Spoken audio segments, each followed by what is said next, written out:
Guys हम लोग को खुद पता नहीं है हमारा फाइनेंशियल कंडीशन क्या है, हम कौन सा कैटेगरी में आते हैं, धनी के कैटेगरी में, अमीर के कैटेगरी में, या गरीब के कैटेगरी में, पुअर के कैटेगरी में।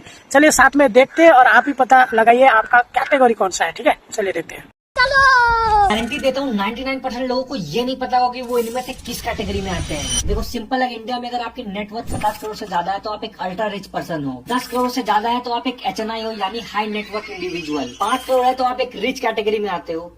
ये अपना काम का नहीं है। दूसरा बताओ। अगर आपके पास 2 करोड़ का नेटवर्क है तो आप अपर मिडिल क्लास में आ जाओगे। मुझे पता है हम लोग मिडिल क्लास में तो पक्का आएंगे, मैं तो पक्का आऊंगा मिडिल क्लास में। देखना आप लोग कौन सा कैटेगरी में आते हैं। ठीक है, आप लोग भी मिडिल क्लास में ही आएंगे शायद, देखना। पूरे 1 करोड़ का नेटवर्क चाहिए अगर आपको मिडिल क्लास पर्सन कहलाना है तो। तेरी यार, मिडिल क्लास होने के लिए भी 1 करोड़ चाहिए?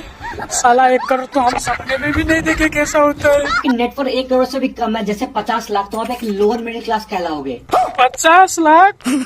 लोअर मिडिल क्लास होने के लिए 50 लाख चाहिए? अगर आपका नेटवर्क 10 लाख के आसपास है तो आप पुअर कैटेगरी में आओगे। ये भी किसी काम का नहीं है बे। दूसरा दिखाओ यार, हम कब आएंगे? हमारा कैटेगरी कौन सा है? 10 लाख से भी कम है तो आप वेरी पुअर कैटेगरी में आओगे। इसका मतलब मैं वेरी पुअर वाला में आ जाऊंगा। वेरी पुअर 10 लाख से भी कम। और अगर आपके पास सिर्फ 1 लाख या उससे भी कम है तो आप अल्ट्रा पुअर कैटेगरी में आओगे। 1 लाख रुपया?